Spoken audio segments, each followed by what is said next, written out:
మనం ముఖ్యంగా కూటమి ప్రభుత్వం వచ్చిన తర్వాత ఆంధ్ర రాష్ట్రంలో పరిపాలన ఎలా ఉందంటారు? పరిపాలనగా ఉంది. పార్లమెంట్ ఎలా ఉందో, అభివృద్ధి అంటే ఎలా ఉందో చూపిస్తున్నారు కూటమి ప్రభుత్వం. అస్సలు అభివృద్ధి జరగట్లేదు, అమరావతి అంత ట్రాష్, అంటే అమరావతిలో పనులు జరగట్లేదు మీరు వింటూనే ఉన్నారు కదా, అట్లా చెప్తున్నారు వైసీపీ నేతలు. నిజం అంటారా? అది అంతా అబద్ధమైంది. వాళ్ళు ఏంటంటే ఏదో దుష్ట ప్రచారం చేయాలి. ఏ అభివృద్ధి ఏంటి పెట్టుబడులు రాకుండా అమరావతిలో ఏ అభివృద్ధి జరగట్లేదు అని అక్కడ ఏమీ లేదు, ఊరికే వాళ్ళు చెప్తున్నారు ఎల్లో మీడియా వాళ్ళు. అని ఆ కూటమి ప్రభుత్వం అంతా ఇది అని వాళ్ళు అబద్ధాలే, కానీ అక్కడికి వచ్చి చూసుకుంటే తెలుస్తుంది ప్రభుత్వం ఎలా ఉందని. ముఖ్యంగా చంద్రబాబు నాయుడు గారు ఎలా ఉంది, సూపర్ సిక్స్ ఎలా జనాల్లోకి వెళ్ళింది? సూపర్ సిక్స్ అంటే సూపర్ గా ఉందండి. ఇప్పుడు నేను చూసానండి, పెన్షన్ ఇస్తున్నా 4,000 పెన్షన్ తీసుకుంటే ఎంత మంది కళ్ళల్లో ఆనందం చూసానండి. అవి ఎంత ఉపయోగపడుతున్నాయి. ఫ్రీ బస్ ఉందండి, ఫ్రీ బస్ ఎక్కాను, ఫ్రీ బస్ ఎంత ఉపయోగం. 10 రూపాయలు కలిసి వచ్చినట్టే కదా పేద ప్రజలకి. అన్నా క్యాంటీన్ ఉంది, అన్నా క్యాంటీన్ 5 రూపాయలు అన్నం తిని ఎంత కడుపు నిండి అన్నం తిని ఎంత హ్యాపీ. ఫ్రీ బస్ ఎక్కి అన్నం తిని ఎంత హ్యాపీగా ఇంట్లోకి వెళ్తున్నాను. పిల్లలు చదువులు ఉన్నారు, వాళ్ళకి బుక్స్ కానీ స్కూల్ కానీ ఆహారం కానీ ఏదైనా కానీ ఎంతో అభివృద్ధిగా లోకేష్ గారు కానీ చంద్రబాబు గారు కానీ పవన్ కళ్యాణ్ గారు ఎంతో ఆలోచించి ఈ సూపర్ సిక్స్ పథకాలు పెట్టారు. ఎంతో అద్భుతంగా పనిచేస్తారు. ఎవరికి పథకాలు రావట్లేదు అంతా ఇదిగా అట్లా మాట్లాడుతున్నారు. రోజా గారు అంటున్నారు కదా, రోజా గారు అంటారండి. రోజా గారు అంటే వాళ్ళకి అసలు ఈ సూపర్ సిక్స్ ఏందో వాళ్ళకి అర్థం అవ్వదు కదా, వాళ్ళని దోసుకోవడమే వాళ్ళకి తెలుసు. వాళ్ళకి సూపర్ సిక్స్ వాళ్ళకి ఆ పథకాలు వెళ్తున్నాయా రావట్లేదా అనేది కూడా వాళ్ళకి అవి కాదు. ఏదో ఒకటి కుటుంబ ప్రభుత్వం మీద బురద చల్లాలి. ఆ బురద వల్ల వాళ్ళు ఇది కాకూడదు. మళ్ళీ నెక్స్ట్ మేమే వస్తాము, మేము ఇంకా అభివృద్ధి చేస్తాము అని చెప్పటం అనేది ఇదండి.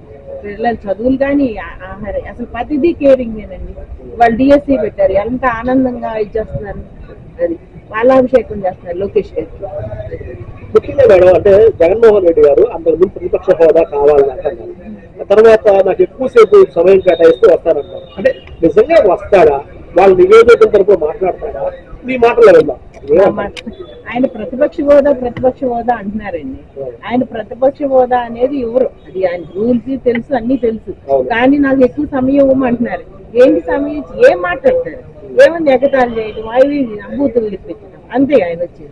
దానికి అసలు రారు. ఏంటంటే వీళ్ళు కవ్వించడానికి కోసం నేను వస్తాను నాకు టైం ఇవ్వండి అని చెప్పటమే కానీ ఆయన రారు. ఆయనకి ప్రజల మీద, ప్రజల పరిపాలన మీద ఆయనకి అసలు ఇదే లేదండి, అవగాహన లేదండి. చంద్రబాబు గారిని దించాలి, నేను ఎక్కాలి, ఇవన్నీ దోసుకోవాలి, ఈ ప్రభుత్వాన్ని దోసుకొని తినాలి, మొత్తం మేమే మా కుటుంబమే బాగోవాలి అనేది ఆయన కాన్సెప్ట్ అండి.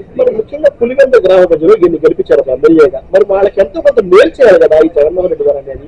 మేలు చేయనప్పుడు వాళ్ళ దగ్గర మాట్లాడినప్పుడు ఎందుకు మనం ఆ పదవి ఆయనకు ఆ పదవి అనేది పదవికి అనేది అర్థం తెలియదండి. అసలు పదవి ముఖ్యమంత్రి పదవికే పనికిరాయన ఆయన. ఏంటంటే ఏదో ఒక్కసారి ఛాన్స్ ఇద్దాం అని ఆయన గెలిపించారు. ఆ ఛాన్స్ చూశారు, పరదాలు కట్టుకొని తిరగటం, చెట్లు నరకటం, మనుషులు తిట్టించడం, ఇంట్లో ఉన్న ఆడవాళ్ళని బయటికి తీసుకురావటం, ఎంత న్యూసెన్స్ రౌడీయిజం చేయటం, అది ఆయనకి తెలిసింది.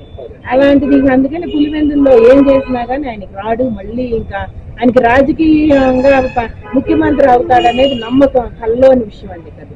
మరి ఒక మహిళగా మీరు రాష్ట్రంలో ఎటువంటి పరిపాలన, తెలుగుదేశం ప్రభుత్వం లేదా మళ్ళీ ఈసారి వైసీపీ వచ్చే అవకాశాలు? తెలుగుదేశం పరిపాలన ఇప్పుడు సుపరిపాలనగా ఉందండి. మహిళలు అర్ధరాత్రి తిరిగే పరిస్థితి ఉందండి వాళ్ళ.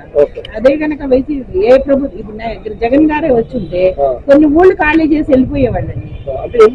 ఎందుకంటే రౌడీజం, మేమున్నాం, మా ప్రభుత్వం ఇది, మేమేమి చేసినా చెల్లిద్ది అని అలాంటి అరాజకాలన్నీ చూసామండి. మహిళలు అందరూ చూసి భరించలేక ఈసారి తిరుగుబాటుగా ఓటేద్దామని, తెలుగుదేశానికి మనం పట్టం కడదాం, కూటమి ప్రభుత్వానికి పట్టం కడదామని ఏక చక్రంతో అందరూ కూటమి ప్రభుత్వాన్ని గెలిపించారండి.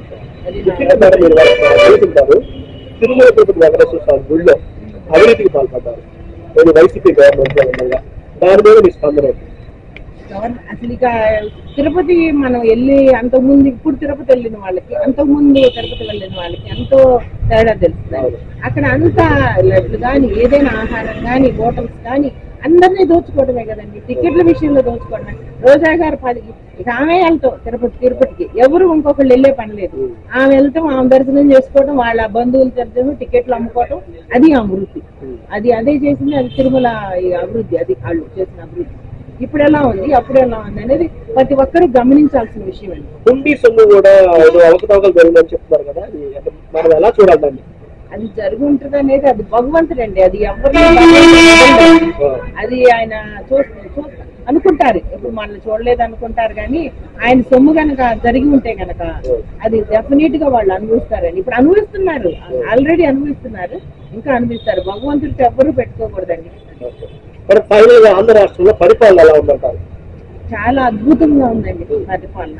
చంద్రబాబు గారు ఆ వయసుకి నువ్వు వెళ్ళిపో, నీకెందుకయ్యా కృష్ణారామ అనుకోను, నువ్వు కొబ్బరికాయ కొట్టలేనాడు, గుంగోలు కొట్టుతావు కొబ్బరికాయ, అలాంటి ఆయన్ని పట్టుకొని నువ్వు వెళ్ళిపో అంటావు. ఆయన పరిపాలన అసలు ఆయన ప్రపంచంలోనే రికార్డ్ అండి. ప్రపంచానికే ఒక ఇదండి అభివృద్ధి అంటే ఆయనండి, చంద్రబాబే అభివృద్ధి అండి. ముందు భవిష్యత్తు తరాలకి ఎంతో వాళ్ళు తెలియదు, చాలా అభివృద్ధి చేస్తున్నారు. ఆయన ప్రతి నిమిషం కష్టపడుతూనే ఉన్నారు, ఏ నిమిషం ఆయన వేస్ట్ చేయకుండా. ఇది ఆంధ్రప్రదేశ్ ని అమరావతిని అభివృద్ధి చేయాలి, అమరావతి కట్టాలి, రాజధాని కట్టాలి అనేది ఆయన ఆకాంక్ష అండి. అంటే ముందంతా తెలుగుదేశం పరిపాలన అంటారు, వైసీపీ అనే వాళ్ళకి అవకాశం లేదండి. ఎందుకంటే వాళ్ళు అభివృద్ధి అనేది లేకపోగా ఇప్పుడు బూతులతో అందరినీ తిట్టి కేసులు పెట్టడం, ప్రతి ఒక్కళ్ళ మీద కేసే కదండి. ఎవరి మీద కేసు లేదు చెప్పమనండి. ఇవాళ ఎలా ఉంది, వీళ్ళు కూడా అదే పరిపాలన చేస్తే ఎలా ఉండేదండి. వాళ్ళు అవన్నీ కాదు, మనం చట్టపరంగా పోవాలి, రాజ్యాంగపరంగా వెళ్ళాలి అని మనం ముందుకెళ్ళాలి, మనకు అభివృద్ధి ముఖ్యం, ఇవన్నీ కాదని చంద్రబాబు గారు ఒక్క పిలిపించారని. అందుకని ఈ కార్యకర్తలు అందరూ ప్రతి ఒక్కళ్ళు కూడా ఆలోచించి చేస్తున్నారండి. Thank you so much.